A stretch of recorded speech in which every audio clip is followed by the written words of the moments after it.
besoin de prier. Merci Jésus. Merci Seigneur pour tout ce que tu fais, tu dis, tu agis. Les choses visibles, les choses invisibles, Seigneur, tu es Dieu tout-puissant, Seigneur. À toi la gloire, Jésus, que ce moment, pour le groupe que nous sommes ici, Seigneur, nous puissions être remplis de ton esprit. Parce que ton esprit, ton onction brise le joug et on veut, Seigneur, être captivé par toi, Seigneur. En ton précieux nom, Jésus, Amen. Je vais un petit peu, je vais continuer, enfin, c'est un bien grand mot, continuer, parce qu'automatiquement, on va tourner, mais j'étais assez touché par les messages, là, dernièrement, sur l'onction. J'écoutais en plus de messages de la semaine d'avant, parce que moi, j'étais à Paris, donc j'écoutais, je ne savais pas qu'il y avait un premier sur la série sur l'onction. Enfin, en tout cas, moi, il y a des thèmes avec lesquels on est des fois... Et l'onction, c'est quelque chose de particulier. C'est un mystère en même temps. Hein. Mais là, c'était super dimanche. Enfin, comme c'était amené, la recette, là. Vous voyez, un petit peu la recette avec les différents ingrédients. Et je sais que le pasteur aurait pu... Enfin, peut-être en reparlera encore. On en reparlera de toute façon à un moment donné. Parce que l'heure avançait, mais il y aurait beaucoup à en dire. Puisque chaque ingrédient, d'autres points qui n'ont pas été abordés, mais c'est... C'est Ségolène ? Est-ce que tu as été accueilli? Tu as vu ça un peu? C'est en l'onction, et puis bam, tout s'arrête, Dieu dit stop, Ségolène. Non, voilà, donc j'avais envie de repartir sur ça, donc j'ai un petit peu dans la semaine, quand Pasteur Yohan m'a dit si tu peux faire le culte jeudi, voilà. Et donc avec ces opposés, mais qui sont complémentaires, hein, je ne vais pas m'amuser avec les recettes, mais le sucré-salé, vous voyez, on aime bien, certains aiment bien, l'aigre doux, machin. Mais c'était super intéressant de repenser à se dresser, s'incliner en même temps, la douceur et l'amertume. C'est totalement avec ce qu'on sait de notre Dieu. L'amour et la vie marchent ensemble. Déjà, rien que ça, tu vois, je veux dire, l'amour et la vie marchent ensemble. Voilà, nous, voilà. Et là, j'avais aussi un point que je vais essayer de mêler, c'est de mêler automatiquement, ça l'est toujours, l'onction avec l'identité. Avec l'identité. Je commencerai par juste, pour nous mettre un peu dans le bain, donc on a deux possibilités, on va dire, je vais vous donner comme deux boucles spirituelles, donc on va commencer par la bonne et après je vous donne la mauvaise en second, même si vous auriez trouvé tout seul, mais il y a deux possibilités on va dire, de développer notre vie avec Dieu ou sans Dieu, mais je médite ce qui a été donné. Par exemple, là, il y a une introduction, vous pensez à des choses. Donc, méditer, c'est penser une vérité dans l'objectif de l'appliquer à ma propre vie. Hein. C'est ça, méditer. Hein. C'est méditer une vérité biblique, bien sûr, parce qu'on peut méditer d'autres choses. Hein. Méditer une vérité biblique dans l'objectif de l'appliquer à ma propre vie. C'est ce qu'on attend, c'est ce que Dieu attend avec nous, avec la parole de Dieu. Donc, je médite ce que Dieu pense sur moi. Essayez de me suivre. Hein. Donc du coup, en essayant de m'approprier ça, je rencontre l'approbation de Dieu, parce que je vais voir que Dieu est pour moi, son approbation à mon sujet. Du coup, il y a une confiance qui s'installe, un désir d'en savoir plus, parce que je goûte que Dieu est bon, et qu'il est pour moi, et qu'il m'approuve. Donc je m'identifie, l'identité, je m'identifie avec ce que Dieu dit de moi, petit à petit, parce que je continue à méditer, je m'approprie cette confiance. Hein. Et de là, et tout ça, c'est l'onction, finalement, parce que j'accepte ce que Dieu dit de moi, et ça va émaner après de moi, ça va couler, l'onction va couler. Et c'est aussi comme un parfum, parce que l'onction, dans toutes ces préparations, il y a une odeur aussi. Ça dégage quelque chose. En 2 Corinthiens 2, on sait qu'on répand le parfum de Christ. Et du coup, j'expérimente la nouvelle nature petit à petit, et donc, je deviens qui Dieu a prévu que je sois. C'est assez simple, hein, en vérité, hein, mais c'est pas souvent ça qui se passe.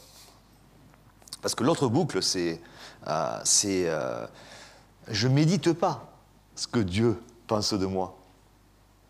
Je médite pas ce que Dieu pense de moi. Donc, automatiquement, comme on a été fait pour être comme ça, pour méditer, on médite autre chose.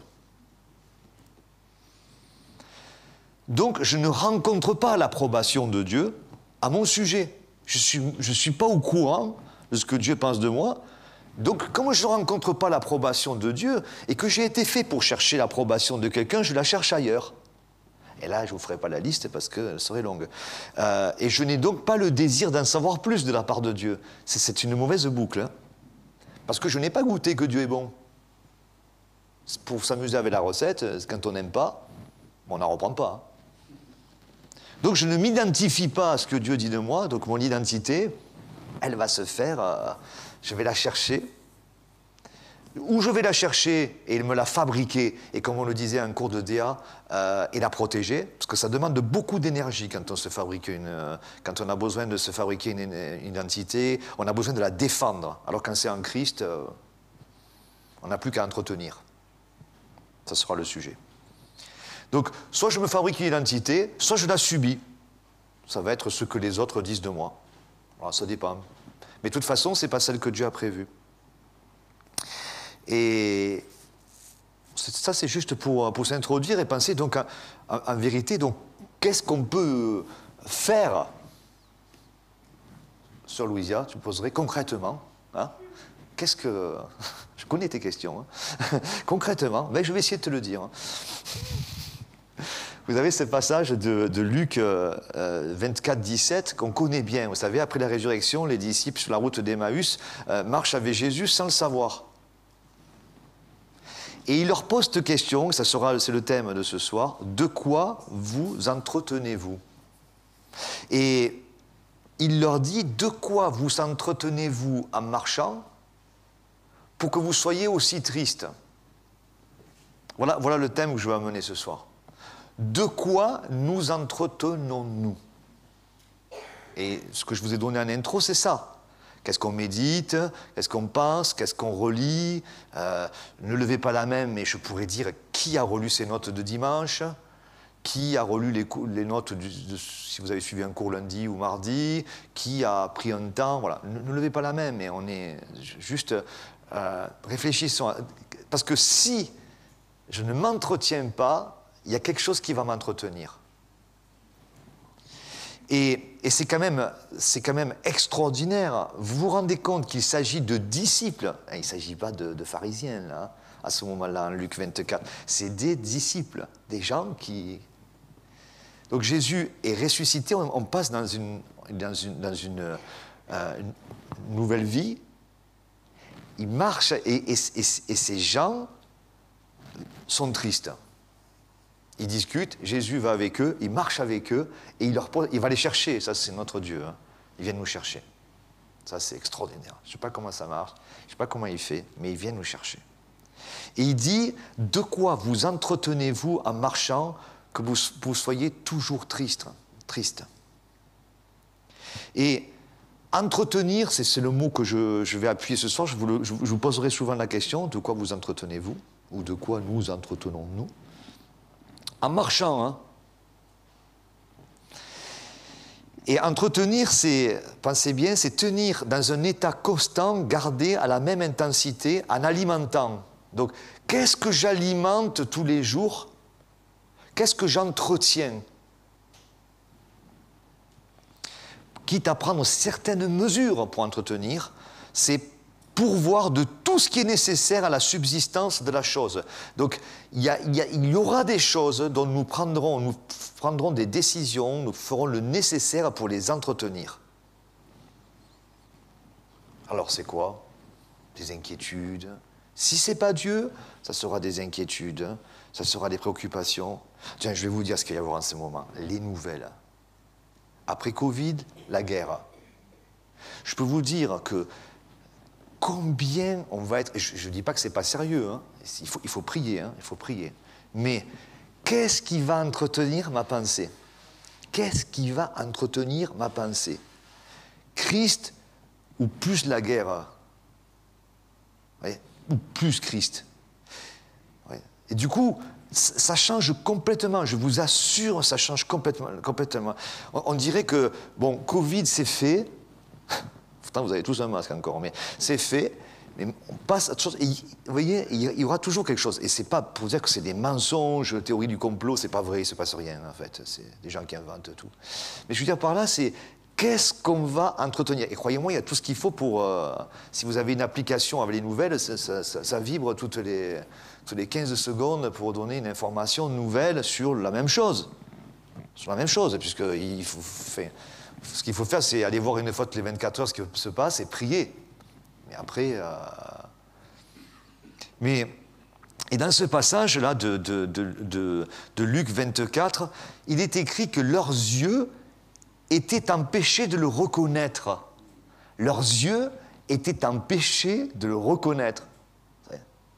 Comme on entretient autre chose, et eux, qu'est-ce qu'ils entretenaient?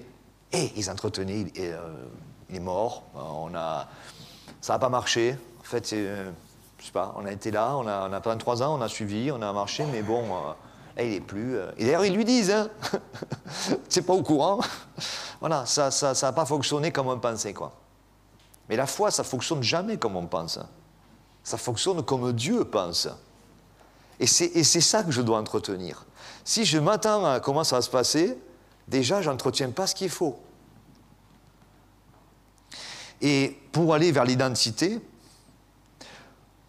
beaucoup de gens, pas dire tous, mais beaucoup, vivent dans un désordre émotionnel. Vous savez ce que c'est qu'un désordre émotionnel?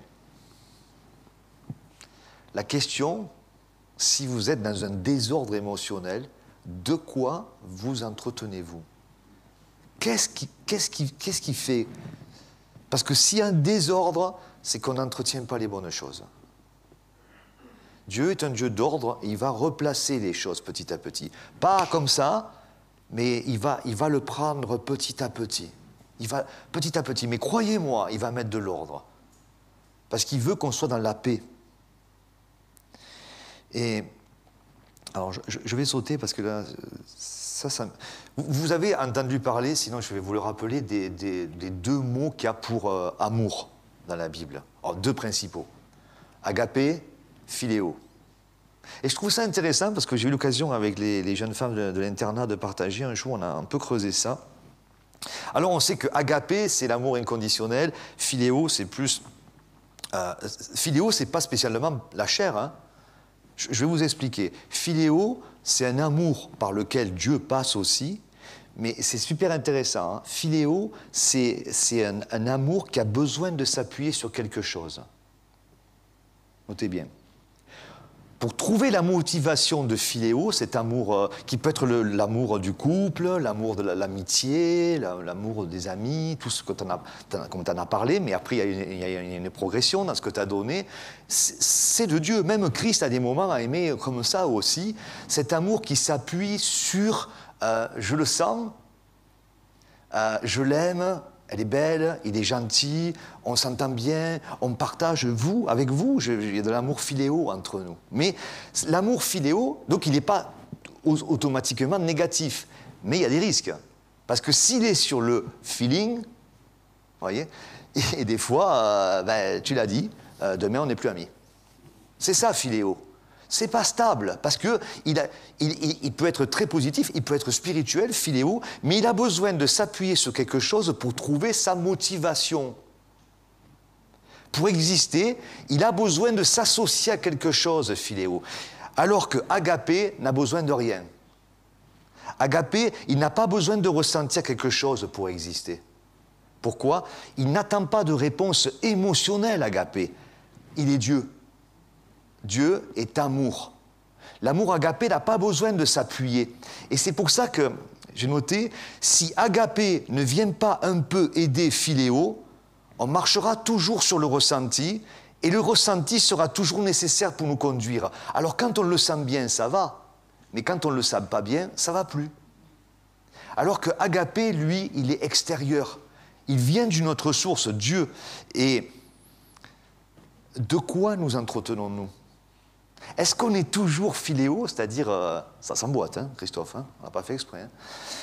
De quoi nous entretenons? Est-ce que c'est toujours je me sens bien, donc Dieu est là. Je me sens mal, donc Dieu n'est pas là.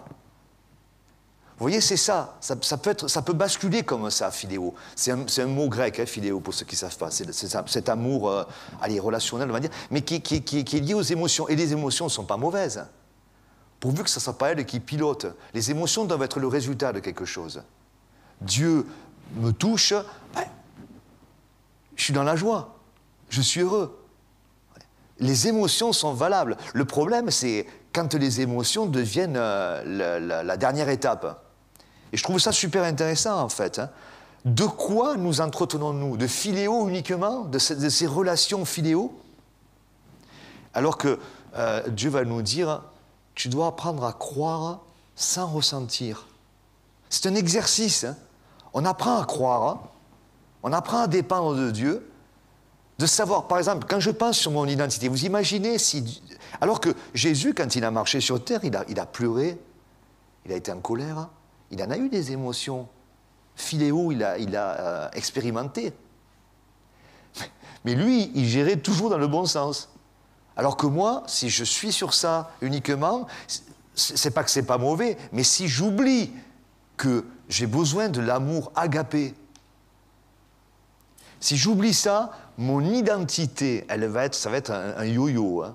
Un yo-yo. Alors là, les amis, c'est ceux qui me font du bien, et je leur en fais, mais le jour où je ne suis pas en forme, automatiquement, ils ne me répondent pas, donc ça y est, ça commence, voyez.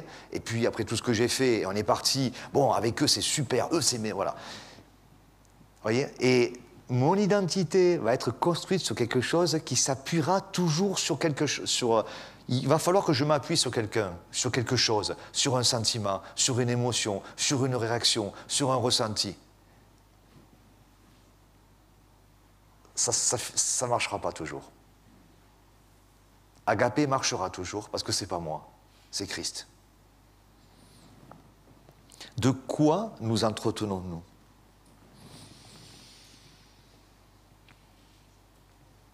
Et je vous disais, beaucoup de gens vivent du coup dans un désordre émotionnel, même dans l'Église.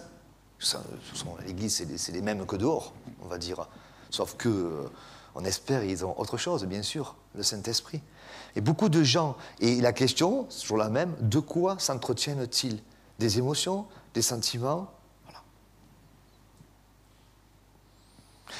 Donc les émotions, vous savez ce que c'est, hein, la définition du dictionnaire est intéressante parce que c'est simple. Hein.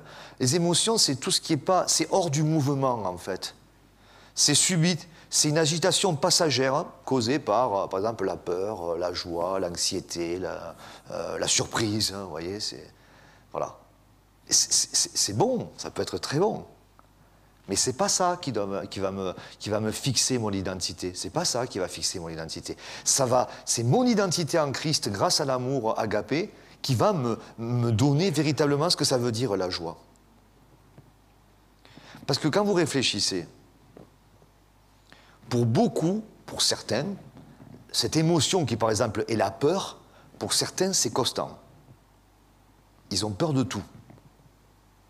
D'autres ont peur de rien, mais franchement, ils devraient avoir peur des fois. Parce qu'ils vont à des endroits comme il faudrait en avoir peur d'y aller, ils fréquentent des gens, il faudrait avoir peur de les fréquenter, mais ils n'ont pas peur. Oui. Donc les émotions comme ça, voyez.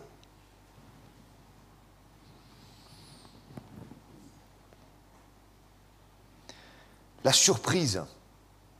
La surprise.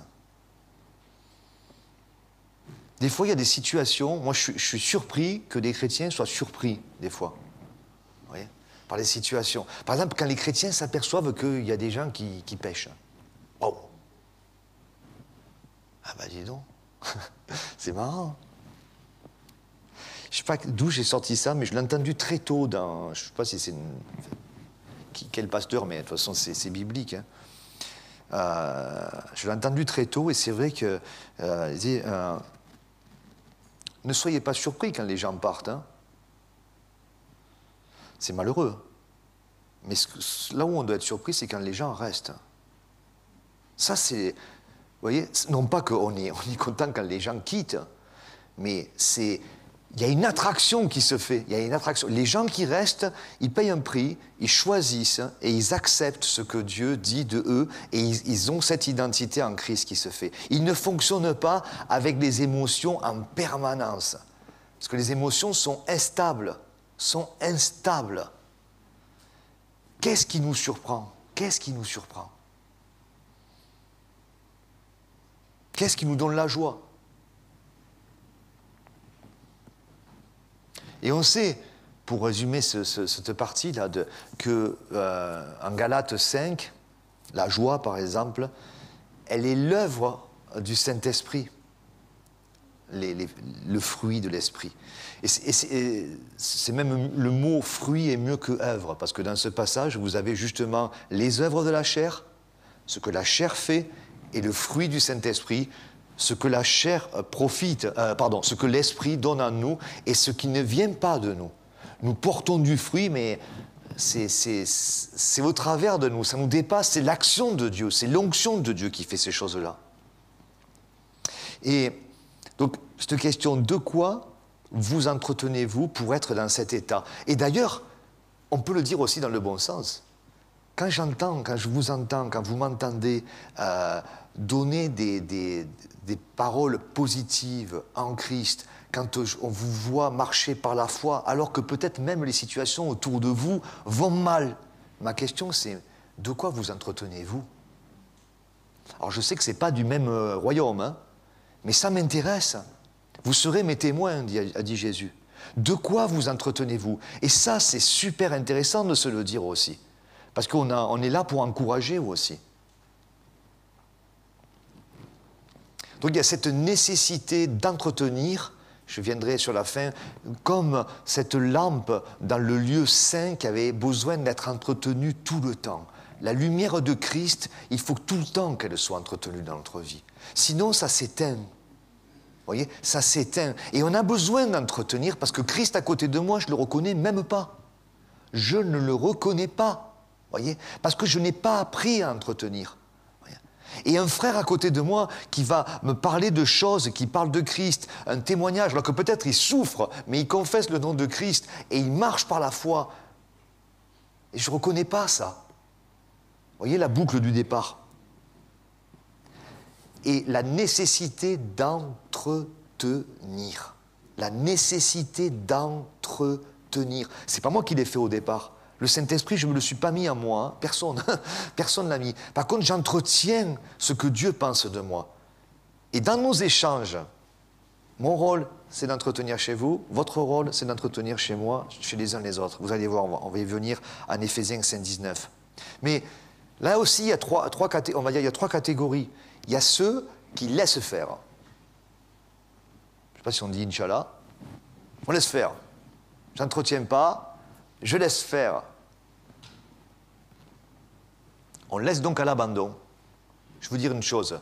Si la lumière, le feu de Christ, vous entretenez pas, ça s'éteint. Ça s'éteint. Un jour, 2 jours. Enfin, pour moi, ça y est, 2 jours, c'est fini déjà. Je ne sais pas vous, mais moi, 2 jours déjà, c'est beaucoup. Je ne fais pas. Je ne le fais pas. J'ai trop peur. Ouais, je ne fais pas. Peut-être pour ça que nous a mis pasteur, je ne sais pas.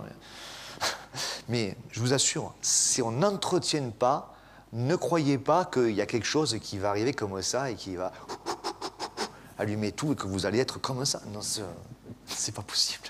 Vous sortez dehors et en 10 minutes, vos yeux ont vu ce qu'il ne fallait pas voir, vos oreilles ont entendu ce qu'il ne fallait pas entendre et il va monter au cœur des choses que vous n'aurez pas dû vivre. Vous allez respirer un air vicié, vous allez écouter les nouvelles, c'est la panique à bord, vous allez attraper le Covid 5 fois et vous allez penser qu'ils ont brûlé la cathédrale et que c'est... Voilà, je ne vous dis pas. Hein? Voilà, exactement.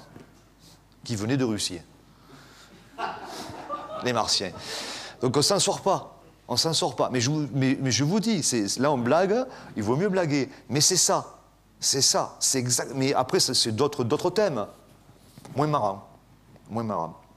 Donc, on ne peut pas laisser à l'abandon la vie de Dieu.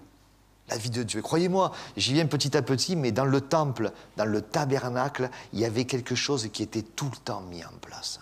On changeait les peines de proposition. On alimentait la lampe.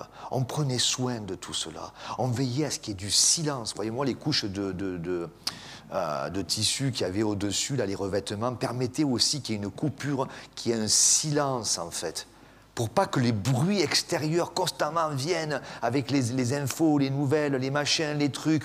Le silence. Pas de lumière extérieure non plus. Pas de lumière extérieure. Seule la lumière de Christ. Seule la lumière de Dieu. Pas de lumière naturelle. Voyez ? C'est intéressant comment ça a été cette image du tabernacle. Et nous sommes maintenant le tabernacle. Donc Dieu nous demande, on a besoin de ce silence, d'entretenir ce silence pour entendre Dieu. On a besoin on va dire, de s'enfermer un peu, de fermer la porte de notre chambre dans une lumière juste où il y a la présence, de chercher la présence de Dieu. Ça ne se fera pas tout seul. Il y en a certains, la deuxième catégorie, c'est qu'ils pensent qu'ils savent et ils entretiennent n'importe comment. Alors c'est fou, ils entretiennent les mauvaises herbes. Au lieu de couper, au lieu d'entretenir les bonnes herbes, ils entretiennent les mauvaises. Parce qu'on pense qu'on sait. Mais on ne sait pas. On ne sait pas.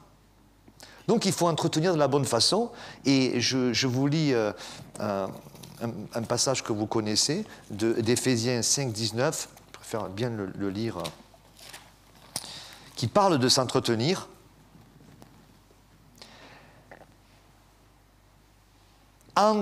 Éphésiens 5, 19. Entretenez-vous. En fait, dans la version seconde, il n'y a que 2 fois le mot entretenir. Après, dans les traductions, dans l'original, dans les mots grecs, il y a d'autres fois, mais en français, ils l'ont traduit que 2 fois, second. C'est dans le passage que je vous ai dit avec les disciples. De quoi vous entretenez-vous?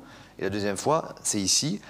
Entretenez-vous par des psaumes, par des hymnes et par des cantiques spirituels, chantant et célébrant de tout votre cœur les louanges au Seigneur. Et vous savez ce que ça veut dire, les mots là? Entretenez-vous, ça veut dire dites-le vous. Dites-vous, parole, confession. Parlez-vous en psaume. Parlez-vous en psaume. Vous ne parlez pas en nouvelles, vous ne parlez pas en problème, vous ne parlez pas en difficulté, vous ne parlez pas en inquiétude, vous ne parlez pas en déception, vous ne parlez pas en frustration, vous ne parlez pas en péché, vous ne parlez pas en rappel, vous ne parlez pas en condamnation, vous ne parlez pas en rappel du passé, des choses qu'ils ont ratées, Parlez-vous en psaume. Ce que ça veut dire là. Entretenez-vous par des psaumes, dites-vous, parlez-vous, et à vous-même, et mutuellement, parlez-vous comme ça. Et là, la petite lumière reprend. La petite lumière reprend.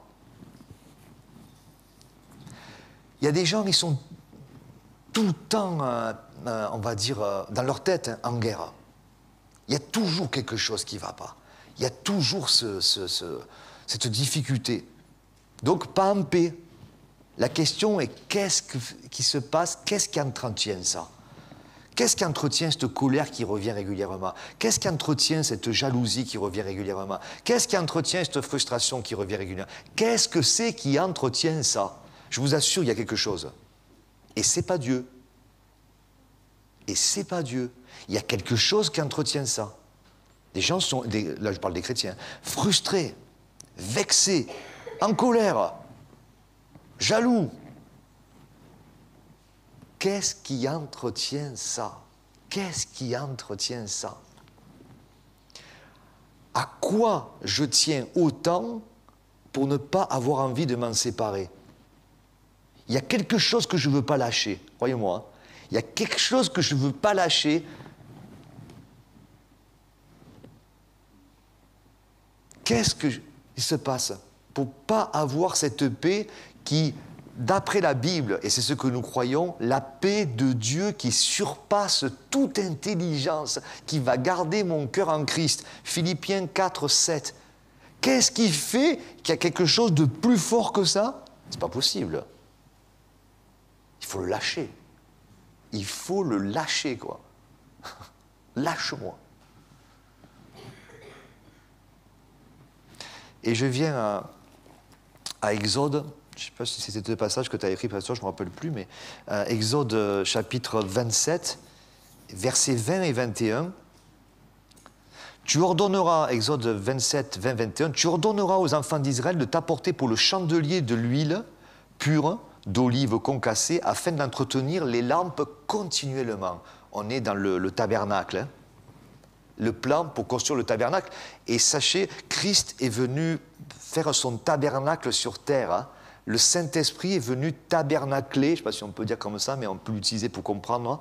Il est venu faire son tabernacle en nous. Nous sommes le temple du Saint-Esprit. Mais là, c'est une avant-première. Là. Avant que ça, c'est arrivé en tente, et après, ça devient dans nos vies. Donc, tu ordonneras aux enfants d'Israël de t'apporter pour le chandelier de l'huile pure d'olive concassée, afin d'entretenir les lampes continuellement. C'est dans la tente d'assignation, en dehors du voile qui est devant le témoignage, qu'Aaron et ses fils la prépareront pour que les lampes brûlent du soir au matin en présence de l'Éternel. C'est une loi perpétuelle pour leurs descendants et que devront observer les enfants d'Israël. Christ, on le sait, c'est la lumière du monde. On est d'accord sur ça. C'est la lampe qui doit être alimentée. Il doit briller continuellement. On le chante. Brille, ô Jésus, couvre ce pays de ta gloire. Brûle l'espérance, embrase nos cœurs. Vous le chantez, on le chante. C'est des pensées bibliques. Mais ça, il y a une disposition pour nous. On doit l'entretenir. Parce que croyez-moi, ça a tendance à s'éteindre. Pourquoi? C'est simple. Hein. Vous avez déjà vu un feu.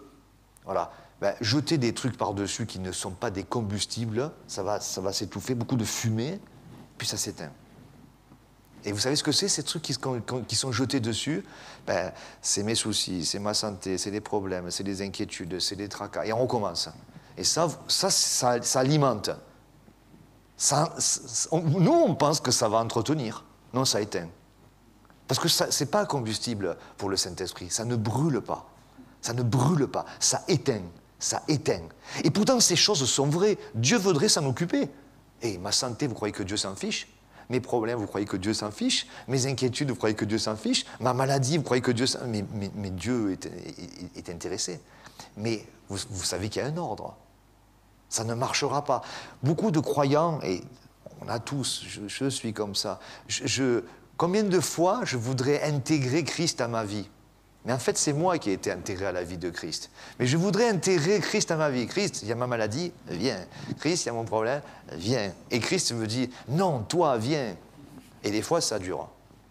Non, toi, non, toi, non, toi, non, toi, non, toi, non, toi. Et le feu s'éteint. Parce qu'on sait que c'est toujours, il y a un pas à faire. Voilà.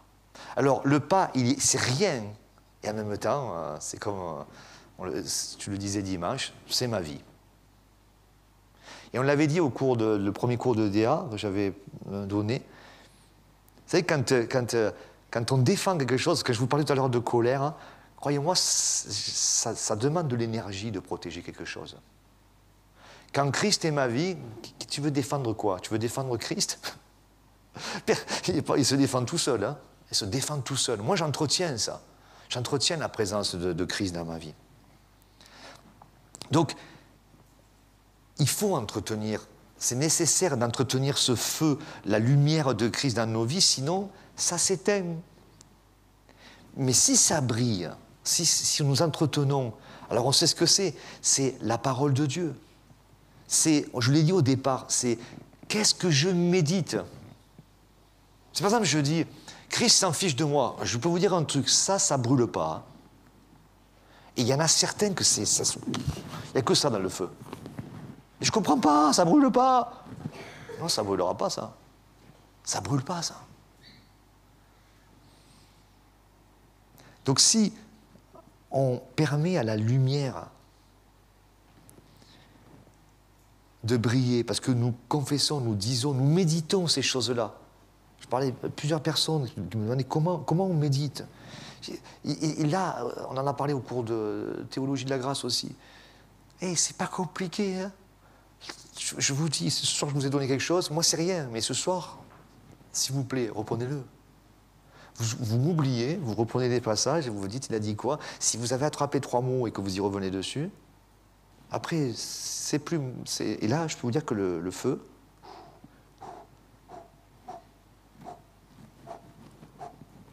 Demain, vous direz, ah, continuons. Parce que demain matin, peut-être au réveil, ça sera un peu tout petit feu. Et vous allez mettre quelque chose, votre méditation, vous reprenez le culte de dimanche, vous êtes allé au cours de DA, il faut aller au cours de DA. Mais vous voyez, il faut écouter le cours de DA. C'est le pasteur de l'église qui donne l'enseignement à l'église, c'est vachement important. Chaque fois on fait ça, on dirait qu'on a quelque chose à y gagner, on n'a rien à y gagner. C'est parce qu'en fait, c'est comme des... On vous donne du combustible. Il n'y a pas que nous, mais on donne du combustible. Voilà. Parce qu'on sait que naturellement, je fabrique qu'on appelle ça, des ingrédients, je ne sais pas comment dire, qui ne vont pas brûler. Ça ne va pas brûler. Ça ne brûlera pas. Voilà. Et rappelez-moi-le.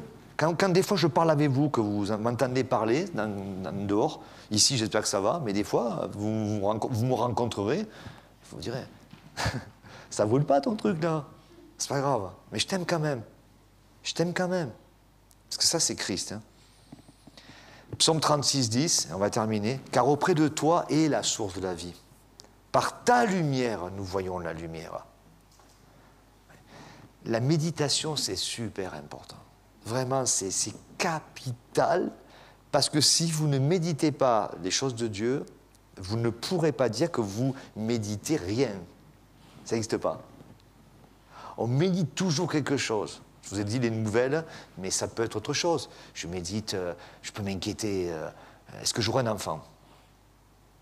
Oui, j'ai un enfant. Qu'est-ce qu'il va devenir? Allez. Comment je vais payer ses études? Vous pouvez prendre tous les sujets comme ça. Tous les sujets. Tous les sujets. Voilà. Est-ce que je vais me marier? Ah, je vais me marier, mais est-ce que ça va marcher? Et je peux vous en sans arrêt. Et pourtant, tout ça, là, les sujets que je vous donne, enfant, mariage, relation, l'église, Dieu ne nous dit pas « Je ne veux jamais que tu y penses, tu penses qu'à moi. » Non. Je dis, tout ça, on va le vivre ensemble. Mais si le feu n'est pas allumé, tu ne verras pas la lumière de Christ, la face de Dieu. Christ, la face de Dieu qui brille sur la face de Christ. Tu ne verras pas ça. Donc du coup, quand tu vas voir ta femme, au bout d'un moment, tu vas t'inquiéter, ou tu ne vas plus pouvoir, ou alors tu vas voir ton enfant, tu vas désespérer, ou tu ne verras pas d'enfant et tu vas désespérer. Et tu vas te voir à toi, tu vas désespérer. Tout le temps. Et même, moi, je serai à côté de toi et tu vas désespérer parce que tu ne me reconnais pas. Tu ne me reconnais pas. De quoi t'entretiens-tu? Avec quels matériaux tu alimentes? Parce que Christ est la manifestation spirituelle de la gloire divine. Vous regardez Christ, vous voyez Dieu, c'est Dieu. 2 Corinthiens 4, 6. Et comme je vous disais, ça commence dans le temple. C'est pour ça que je vous ai lu ce passage. Cela commence dans le sanctuaire, dans le temple, dans le lieu saint où se trouvait le chandelier. En plus, il y avait une séparation, maintenant il n'y en a plus. Là, il y avait le chandelier dans le lieu saint et de l'autre côté, il y avait la Shekinah, la présence de Dieu. Mais aujourd'hui, tout ça, c'est ouvert. Vous vous rendez compte? C'est ouvert.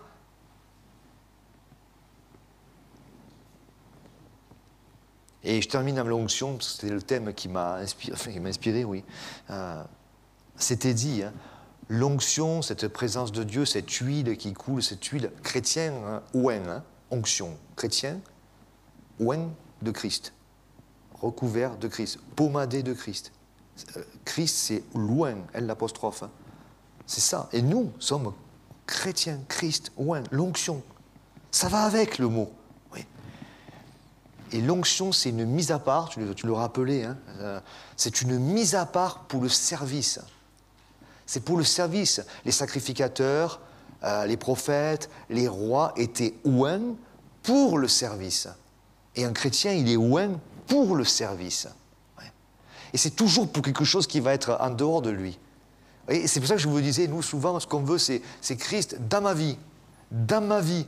Dans ma vie. Mais dans ma vie, c'est déjà la pagaille.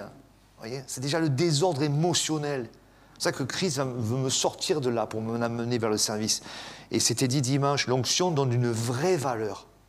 Une vraie valeur. Celle de Dieu. Et donc l'onction et le service qui va en découler, parce que l'onction, un chrétien, c'est quelqu'un qui donne sa vie, qui sert par Dieu, par cette lumière. L'onction et le service qui va en découler va remettre l'ordre dans le désordre émotionnel. La paix va venir, elle aura du sens. Vous voyez. La peur, oui, à des moments on aura peur. Peur de soi déjà. Tu me lâches, j'ai peur. J'ai besoin de Christ. J'ai besoin de Christ. La joie, qu'est-ce qui fait ma joie? De quoi vous entretenez-vous? Donc on s'entretient de Christ, de Dieu. Dis seulement une parole. Vous vous rendez compte? On en parlait au cours de théologie, oui, de la grâce. On disait, mais si tous les chrétiens de cette terre, déjà, si les chrétiens juste prenaient 10 minutes par jour pour méditer la parole de Dieu, ce que Dieu pense d'eux, et là-dedans, il y a 2 minutes réservées à la prière. Mais je vous dis que le monde commencera à se bouleverser. Seulement, les chrétiens sont beaucoup, pas tous, hein, ils essaient de faire brûler quelque chose qui ne brûle pas. C'est mes problèmes, c'est mon identité, c'est mon couple, c'est mon église, c'est mon pasteur, c'est mon appel, qu'ils n'ont pas voulu que je le fasse, et que je le savais, etc.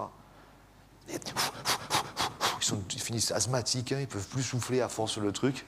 Hein, rien à voir. Rien à voir. D'autres.